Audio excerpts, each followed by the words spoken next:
कीजिएगा सब ध्यान से बोर्ड पर। अब समझते हैं कि कैटलिस्ट क्या है।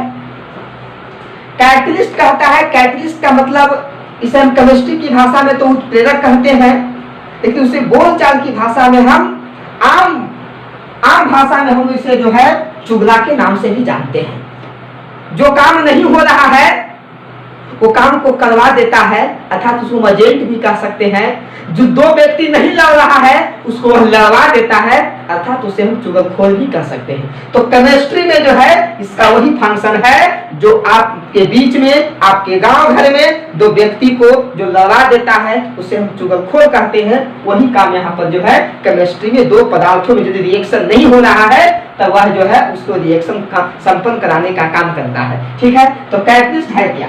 कैटलिस्ट कहता है कि वैसा पदार्थ है किसी भी रासायनिक अभिक्रिया में, ये बाहर से मान लिया जाए ये आपका ए है, ये आपका बी है, यह रिएक्शन नहीं कर रहा है, रिएक्शन नहीं हो रहा है, तब क्या करेगा कि यदि इसमें हम कुछ कैटलिस्ट मिलाते हैं, कुछ वैसे भी रिएक्शन है जो स्वतः संपन्न होते हैं और कुछ वैसे भी रिएक्शन है जिसमें कैटलिस्ट की आवश्यकता होती है। मैं बताऊंगा आपको कि कैटलिस्ट आखिर करता क्या है, कैटलिस्ट का फंक्शन क्या है। तो कैटलिस्ट जो है किसी भी रासायनिक अभिक्रिया में बाहर से मिलाए जाने वाले वैसे पदार्थ होते हैं जब जो दोनों को जो है आपस में रिएक्शन तो करवा देता है लेकिन खुद जो है इसमें पार्टिसिपेट नहीं करता है।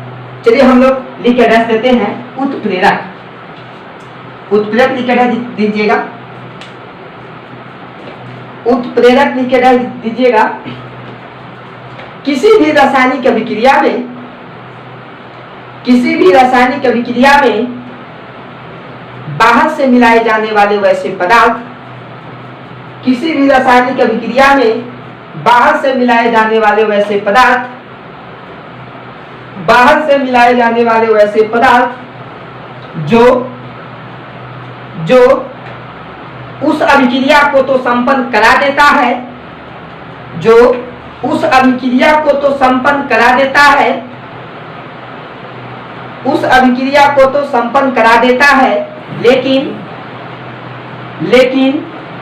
स्वयं उसमें भाग नहीं लेता है, लेकिन स्वयं उसमें भाग नहीं लेता है, भाग नहीं लेता है, उसे उत्प्रेरक कहा जाता है, उसे उत्प्रेरक कहा जाता है, उसे उत्प्रेरक कहा जाता है। अब थोड़ा सा समझने का प्रयास कीजिएगा क्या कि काम कैसे करता है। जिसे मान लिया जाए यह ग्राफ हम एक बना रहे हैं, यह मेरे पास में ए है, यह मेरे पास में बी है, इसके पास में जो है यह जो है उसका एक्टिवेशन एनर्जी का हम ग्राफ बनाए हैं।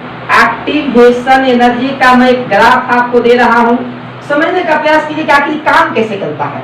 एक्टिवेशन एनर्जी का हम एक ग्राफ आपके सामने दे रहे हैं। यह मेरा एक कोई पदार्थ है, बी मेरा कोई पदार्थ है, ये दोनों आपस में रिएक्शन करना चाहता है। अब बताइए, मान लिया जाए यह जो है इसको चाहिए, इसके पास में मेरे पास में 150 जो है 150 जूल, 150 जो है 150 जूल एनर्जी यदि मिलेगा तब यह जो है रिएक्शन होगा। मतलब कि इसका पीक पॉइंट है, इतना एनर्जी पर जो है यह रिएक्शन होगा। ऐसे रिएक्शन होने वाली बात नहीं है। इसके पास में क्या है, इसके पास में देखिएगा, इसके पास में 100 जूल एनर्जी है, इसके पास में मान लिया जाए इसके पास में भी जो है 125 जूल एनर्जी है। यह तो रिएक्शन होगा नहीं। रिएक्शन होने के लिए चाहिए कितना, 150 जूल। इस पर जो इतना पर जो है यदि दोनों एक्टिव होगा, इतना एनर्जी मिलेगा, तब दोनों पदार्थ ए तथा बी जो है एक्टिव होकर दोनों लड़ सकते हैं। लेकिन इसके पास में एनर्जी है 100 जूल, इसके पास में एनर्जी है 125 जूल। जब तक 150 नहीं होगा, मिनिमम कम से कम 150, ज्यादा में तो रिएक्शन कर ही जाएगा। यदि इससे कम होगा तब रिएक्शन नहीं करेगा।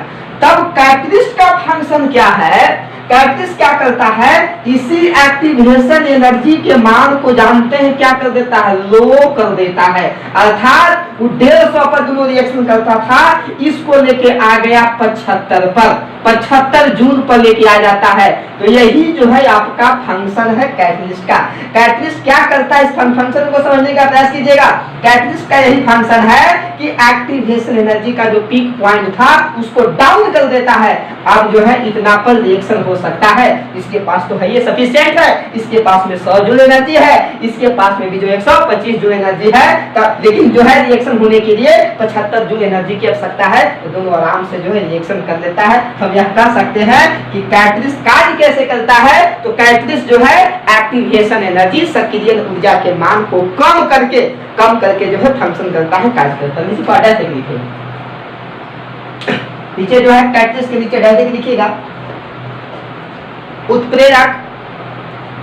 उत्प्रेरक सक्रिय ऊर्जा के मान को कम करके, उत्प्रेरक सक्रिय ऊर्जा के मान को कम करके, उत्प्रेरक सक्रिय ऊर्जा के मान को कम करके कार्य करता है, सक्रिय ऊर्जा के मान को कम करके कार्य करता है। ये था आपका उत्प्रेरक के बारे में। आगे जाइएगा तो आगे की क्लास में 12th में या 11th में जाइएगा तो वहां आपको जो है कैटलिस्ट भी 2 प्रकार के होते हैं, एक धनात्मक कैटलिस्ट, एक आपका क्या है ऋणात्मक कैटलिस्ट। धनात्मक कैटलिस्ट का काम है वह रेट ऑफ रिएक्शन को बढ़ा देता है।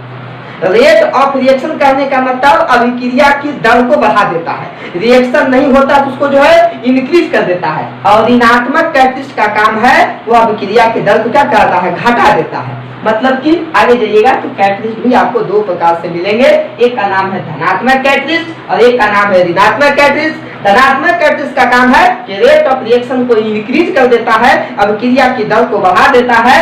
और ऋणात्मक कैटलिस्ट का काम है कि वह रेट ऑफ रिएक्शन को क्या करता है, डाउन कर देता है, मतलब कि घटा देता है। आगे जाइएगा तो वहां पर आपको मिलेगा। हम लोग को सिर्फ कैटलिस्ट के बारे में ही जानकारी प्राप्त करना था। आइए हम लोग आगे काम करते हैं। उम्मीद करते हैं कि यहाँ तक आपको बिल्कुल समझ में आ गया होगा। आप कॉपी किताब निकाल के बैठिएगा और आराम से जैसे क्लास में बोलते हैं वैसे आप लिखिए। कहीं भी परेशानी होगा कमेंट करके बोलिए।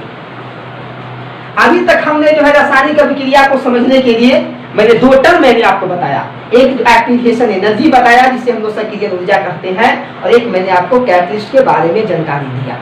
अब हम लोग इसको डिफाइन करने जा रहे हैं। सबसे पहले इसको हम